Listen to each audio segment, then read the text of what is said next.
بسم اللہ الرحمن الرحیم۔ کسی ملک میں ایک بادشاہ تھا جس کی ایک ہی بیٹی تھی جو بہت ہی خوبصورت اور دیندار تھی۔ ہر باپ کی طرح بادشاہ بھی اپنی بیٹی کی شادی کر کے اپنے فرض کو پورا کرنا چاہتا تھا، لیکن شہزادی نے بھی ایک اعلان کر رکھا تھا، جو آدمی اس کے 3 سوالوں کے جواب دے گا شہزادی اسی سے شادی کرے گی۔ آس پاس کے کئی ریاستوں کے کتنے شہزادے آئے لیکن سب کے سب ناکام لوٹے۔ جب یہ خبر دوسرے گاؤں کی ایک کسان کو پہنچی تو اس نے اپنے بیٹے سے کہا، جاؤ شہزادی کو میری بہو بنا کر لے کر آؤ۔ وہ نوجوان کہنے لگا کہ بابا یہ کیسے ہو سکتا ہے؟ تو وہ کسان کہنے لگا کہ تم میرے آنکھوں کے سامنے بڑے ہوئے ہو، میں جانتا ہوں کہ تم کتنے عقل مند ہو، تم نے آج تک کبھی کسی کا برا نہیں چاہا، اللہ بھی تمہارا برا نہیں چاہے گا۔ وہ نوجوان کہنے لگا، بابا اگر میں ناکام ہو گیا تو لوگ کیا کہیں گے؟ تو وہ کسان کہنے لگا کہ بڑے بڑے ریاست کے شہزادے لوٹ گئے، اگر تم بھی ناکام ہو گئے تو تمہارا کچھ بھی نہیں جائے گا۔ یہ تو ایک مقابلہ ہے، چاہے کوئی بھی جیتے، شاید وہ خوش نصیب تم ہو جاؤ۔ آخر کار بیٹے کو باپ کی جیت ماننی پڑ گئی۔ اب وہ نوجوان خوشی خوشی محل کی طرف چل پڑا۔ پورے شہر میں یہ خبر آگ کے مانند پھیل گئی۔ مقرر وقت پر محل لوگوں سے کھچا کھچ بھرا ہوا تھا۔ بادشاہ تخت پر بیٹھا تھا، ملکہ بھی محل میں موجود تھی، تمام وزیر، درباری اور عوام سب دربار میں موجود تھے۔ آخر شہزادی نے اپنا پہلا سوال کرنا شروع کیا۔ اس نے زبان سے کچھ نہ کہا، وہ کھڑی ہوئی اور اپنی شہادت کی انگلی آسمان کی طرف دکھائی۔ نوجوان کچھ دیر کھڑا رہا، پھر اس نے اپنی شہادت کی انگلی آسمان کی طرف بڑھائی اور کہا کہ میں اس بات کو دل سے مانتا ہوں۔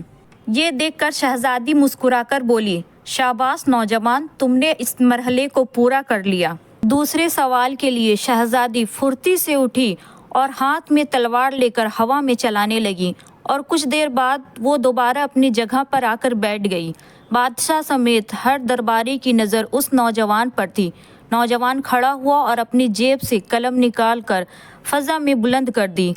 شہزادی نے کہا، شاباش اے نوجوان، یہ جواب بھی درست تھی۔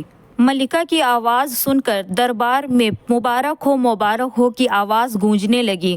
وہ سوال کیا تھی اور ان کے جواب کیا تھے، ہر کوئی اس کے بارے میں سوچ رہا تھا کہ شہزادی نے کیا پوچھا اور نوجوان نے کیا جواب دیا۔ لوگوں کے لیے یہ ایک راز تھا۔ آخر کار شہزادی نے اپنے تیسرا سوال کر ڈالا۔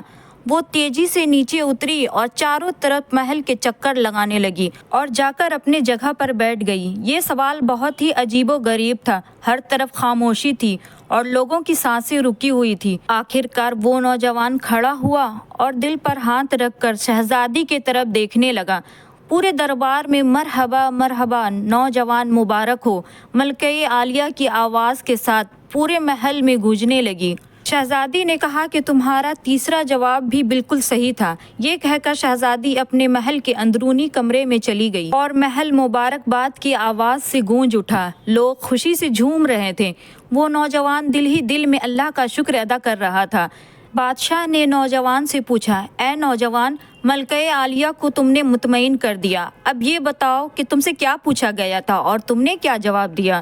اگر تم نے ایک بھی جواب غلط دیا تو تمہاری گردن کاٹ دی جائے گی۔ نوجوان نے پورے اعتماد سے جواب دیا اور کہا، بادشاہ سلامت۔ شہزادی نے انگلی کھڑے کر کے کہا تھا کہ تم اللہ کو ایک مانتے ہو؟ میں نے بھی اپنی انگلی کھڑی کر کر جواب دیا کہ اللہ اور اس کے رسول پر میرا ایمان ہے۔ بادشاہ نے کہا، بہت خوب، اس بات کو ہم سب مانتے ہیں۔ بہت خوب، بادشاہ نے مسکرا کر کہا۔ نوجوان نے کہا کہ اس کے بعد شہزادی نے تلوار اٹھا کر کہا تھا کہ تلوار سے بھی کچھ بڑا ہتھیار ہے؟ میں نے جواب دیا، ہاں، قلم کا وار تلوار کے وار سے بھی بہت زیادہ ہوتا ہے۔ بادشاہ نے کہا، ماشاء اللہ، اے نوجوان، تم نے ہمارا دل جیت لیا اور تم نے ثابت کر دیا کہ جاہل و جلاد کی علم کے آگے کوئی حیثیت نہیں۔ اب یہ بتاؤ کہ تیسرا سوال کیا تھا؟ بادشاہ نے حوصلہ افزائی کر کر اس نوجوان سے پوچھا۔ نوجوان آسمان کی طرف دیکھا اور کہا، بادشاہ سلامت۔ شہزادی سیڑھیاں اتری اور تھک کر بیٹھ گئی۔ انہوں نے پوچھا تھا کہ میں تھک گئی ہوں، لیکن میرے جسم کی ایک چیز نہیں تھکی۔ میں نے جواب دیا، دل، کیونکہ دل انسانی جسم میں ایک واحد چیز ہے جو پیدائش سے لے کر موت تک بغیر تھکے ہوئے دھڑکتا رہتا ہے۔ بادشاہ نے نوجوان کو اپنے پاس بلا کر گلے سے لگا لیا اور بولا، اے لوگو گواہ رہنا، میں نے حقدار کا حق ادا کر دیا۔ اگر آپ کو ہماری کہانی پسند آتی ہے تو ہمارے چینل کو سبسکرائب کر لیں اور ویڈیو کو لائک کر لیں۔